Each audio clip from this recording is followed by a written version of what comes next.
West Virginia 1971 cold case solved. Arrest shocks community. The town that tried to forget. In the rolling mountains of Greenbrier County, West Virginia, there is a small town named Hollow Creek.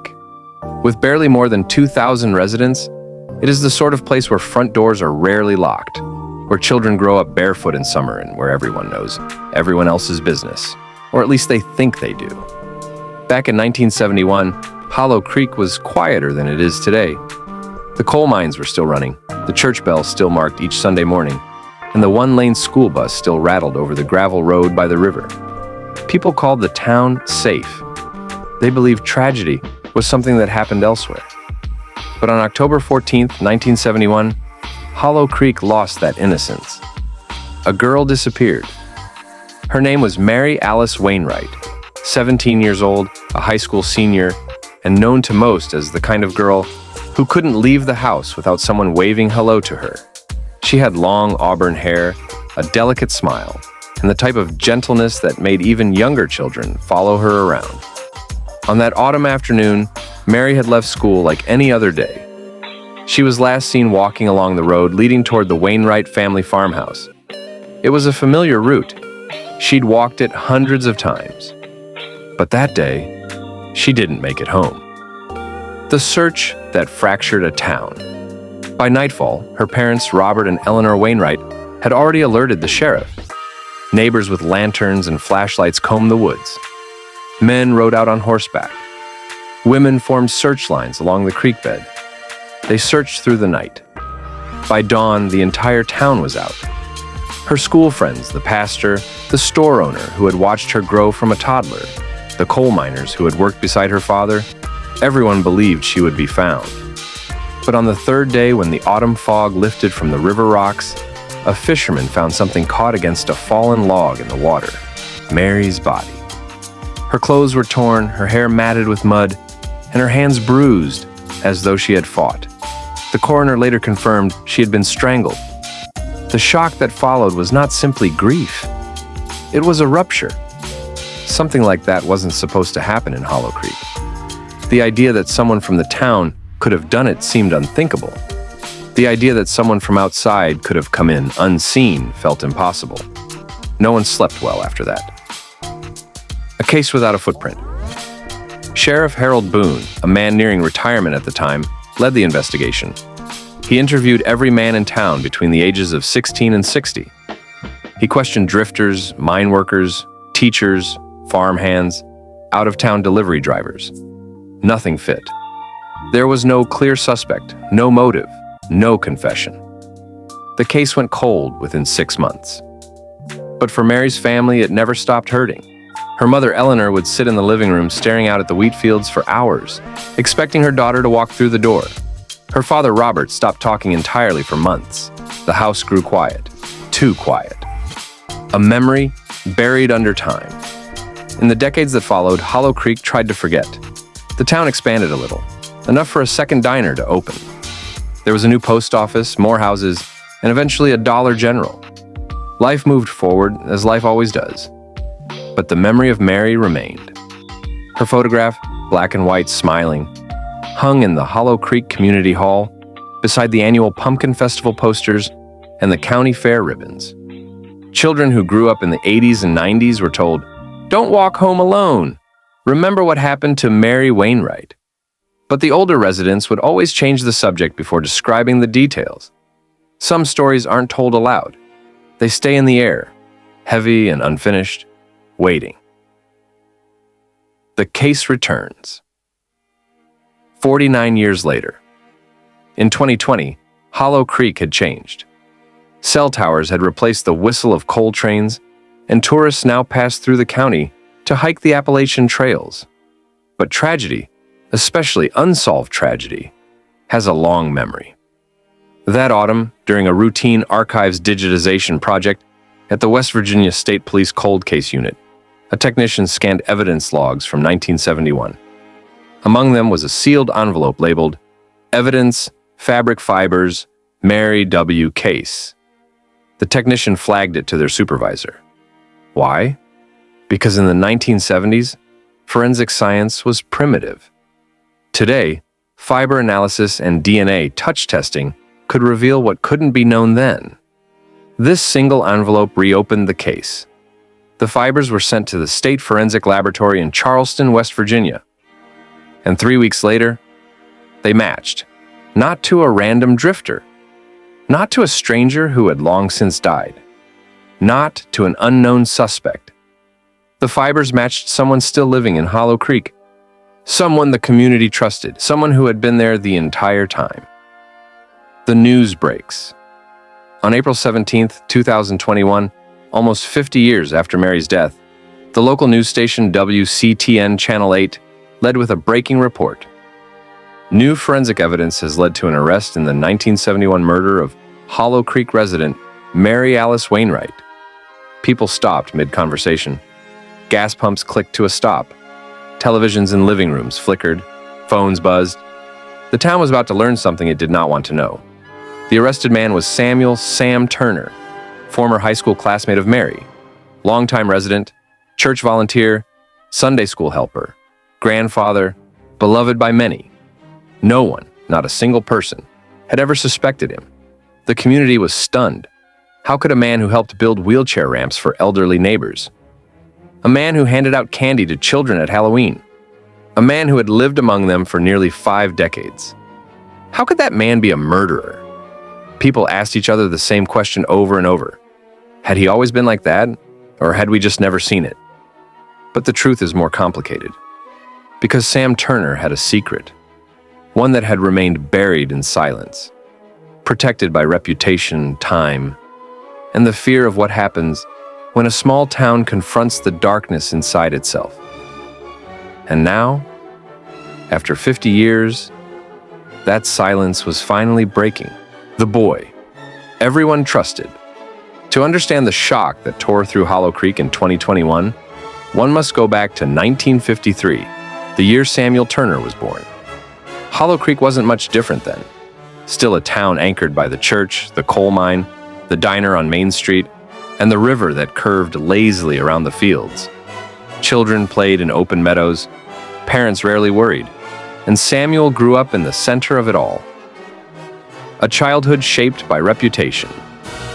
Sam was the second of 3 brothers, the one people called the easy kid. He didn't fight, didn't get into trouble, and didn't talk back. He was quiet but polite. Always, "Yes, sir," "No, ma'am." His father, Henry Turner, worked the mines. His mother, Agnes, was a Sunday school teacher. From a young age, Samuel learned something powerful. Reputation is armor. The Turner family was respected. That meant Samuel was respected by inheritance. If he was seen walking down the street, neighbors waved. If he borrowed something, people didn't worry if it would return. If he was late, if he made mistakes, if he acted strangely, people assumed he had a good reason. No one looked twice at him, not then, not when it mattered most. The first sign. A small one, easy to ignore. In 8th grade, Samuel developed a habit of staring, not the lazy daydream kind of staring. Not distracted or unfocused. He stared at people, studying them, especially girls. Teachers noticed, but they excused it as shyness. Students noticed, but they shrugged it off. And Mary Alice Wainwright? She was one of the girls he watched the most. But at 14, Mary thought Samuel was simply quiet. Nothing more. She had no reason to be afraid. No one had given her one. High school, where lives begin to diverge. By 1969, both Sam and Mary were in high school. Mary was popular, though not in the way that created jealousy. She was kind, gentle, approachable. If Mary had been cruel or arrogant or dramatic, maybe someone would have pointed blame elsewhere later. Maybe they would have said, greater than, she must have had enemies. But Mary had no enemies. Sam, meanwhile, drifted through school like a background character in someone else's photograph. He wasn't bullied. He wasn't admired. He was simply there. He ran errands for teachers, helped carry books, fixed chairs in classrooms, held doors open. People said, "You can always count on Sam Turner." No one questioned why Sam always seemed to watch, rather than join in. The night of the fall dance, 1969. This was the first time anything about him unsettled someone. The high school gym was decorated with paper streamers. The band was playing slow music. It was one of those nights teenagers remember forever, even when they forget the details. Mary attended with her friends. Sam attended alone. At one point, Mary excused herself to get some fresh air outside. A friend, Helen Arnett, followed a minute behind and found Sam standing far too close to Mary. Mary looked uncomfortable but polite. Not frightened, not distressed, just unsure. Helen later described the moment. Greater than, it looked like he was asking her something she didn't want to say yes to. Mary told him gently, "I'm sorry, Sam. I don't feel that way. We're friends." That's all. Sam nodded. He didn't argue. He didn't raise his voice. He didn't cause a scene. He simply said, "Greater than I understand." And he walked away. Most people would have accepted rejection, forgotten it, moved on. Sam didn't. He remembered that moment. He replayed it. He let it grow. And over the next 2 years, something inside him began twisting. The week before Mary disappeared. In October 1971, the town didn't notice anything unusual. But a few things were happening quietly. Sam began walking home along Mary's route, even though it wasn't his path. He started showing up at the general store when she worked after school. A classmate overheard him mutter, "She'll understand someday." But no one thought much of it. No one reported anything to the sheriff. No one warned Mary. Why? Because Sam was Sam. Helpful Sam. Quiet Sam. The boy everyone trusted. And when trust is strong, danger wears a friendly face. The day everything changed. October 14th, 1971. School let out at 3:12 p.m. Mary walked down the familiar dirt road like she always did. Leaves were falling. The air was cool. She was calm. At 3:19 p.m., Sam left the school building. A neighbor later saw them walking the same direction, several yards apart. No one saw what happened in the woods. No one heard Mary scream. But based on modern forensic analysis, investigators now believe Sam confronted her. She rejected him again. His anger, quiet, patient, smoldering for years, finally broke open. And in that moment, a town lost the illusion of safety. A secret buried by time. If Sam had moved away, suspicion might have grown over time. But he didn't. He stayed, lived, married, raised children, became a grandfather, worked ordinary jobs, served the church, mowed lawns, attended community events. He built a life of normalcy around a single act of violence. And because he never faltered, never slipped, never confessed, the town assumed what they most needed to believe. The killer was not among them. For 49 years, Sam Turner's worst truth was hidden in plain sight, until science, persistence, and the unwillingness of a family to forget finally brought the truth back to the surface. The case reopens. For nearly half a century, the Mary Wainwright case sat on a shelf, a cardboard evidence box marked with fading black ink and the year 1971. The detectives who originally worked the case had long since retired. Some had passed away. Others had moved to different counties, different states, different lives. But the memory of Mary remained preserved. Like a photograph left too long in the sun, all the outlines still there, but the color slowly fading. Then in 2020, something happened that Hollow Creek never expected. The world changed, and with it, the tools used to examine the past. The Cold Case Unit. At the West Virginia State Police Headquarters in Charleston, there was a small department known as the Cold Case and Unsolved Crimes Division. It was led by Detective Laura McKinney, a woman in her mid-40s with a meticulous habit of rechecking every detail twice. She had grown up in West Virginia herself, not far from Hollow Creek. She had heard Mary's name as a child. Everyone had. When the state archives underwent a digital restructuring project in late 2020, old case files were pulled from storage for scanning. Among them, the Wainwright case, Detective McKinney remembered the story. She paused when she saw the folder. Something in her said, "This one still matters." So she didn't send it back to storage. She brought it to her desk, and she read. The envelope inside the evidence box was a sealed, yellowed envelope labeled, "Greater than fabric fibers, clothing of victim to be preserved." In 1971, this meant little. Fiber testing was primitive. DNA testing did not exist. But in 2021, forensic technology had evolved into something powerful. Detective McKinney sent the fibers to the State Forensic Laboratory. She didn't expect much. Older evidence, often degraded. Weeks passed. Then, one morning, her phone rang. The breakthrough. The lab technician's voice was cautious, steady. "Greater than, detective, we found something. Not just fibers. Cellular material. Enough to test." McKinney straightened. "Do we have a match?" A pause. "Greater than, yes. The profile is clear, and the person is still alive." Another pause. Longer this time. "Greater than, his name is Samuel Turner." McKinney felt a slow exhale leave her lungs. She knew the name. Everyone did. Quiet surveillance. Before the arrest could be made, there had to be certainty. The lab findings had to be confirmed. So the cold case unit began quiet monitoring of Sam Turner. They didn't confront him. They didn't visit his house. They didn't alert the town. They simply watched. Sam was 68 years old now. He walked slowly. He had arthritis in his right knee. He volunteered at the church every Wednesday. He bought groceries for his elderly neighbor. He waved at children who rode past on bicycles. On the surface, he appeared harmless. But the investigation was not concerned with the man he had become, but the boy he once was. And the forensic match was not speculation. It was science. The final confirmation.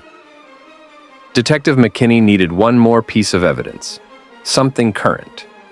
Something that could eliminate any doubt in court. So the cold case unit followed Sam on a quiet Tuesday morning to a small diner on Main Street. He finished breakfast alone, eggs, toast, black coffee, like he had done every Tuesday for 20 years. He wiped his mouth, he stood, he left, and he left behind his coffee cup. The waitress cleared the table. The detectives collected the cup. The DNA recovered from the rim of the cup matched the fibers collected from Mary's clothing with a confidence level exceeding 99.9999%. The case was no longer a mystery. It was now evidence. The arrest. April 17th, 2021. The morning was quiet. Mist hung low over the grass. Birds were just beginning to wake. At 7:42 a.m., two unmarked vehicles pulled into Sam Turner's driveway. The officers stepped out, calm, composed, prepared. Sam was watering his garden. Detective McKinney approached him. "Greater than, good morning, Mr. Turner." He looked up. "Greater than, morning." "Samuel Turner, you're under arrest for the 1971 murder of Mary Alice Wainwright." He didn't speak. He didn't protest. He didn't ask why. He simply set the watering can down slowly, gently, as though he didn't want to spill a drop. Then he turned and placed his hands behind his back as though he had always known this moment would come. The handcuffs closed.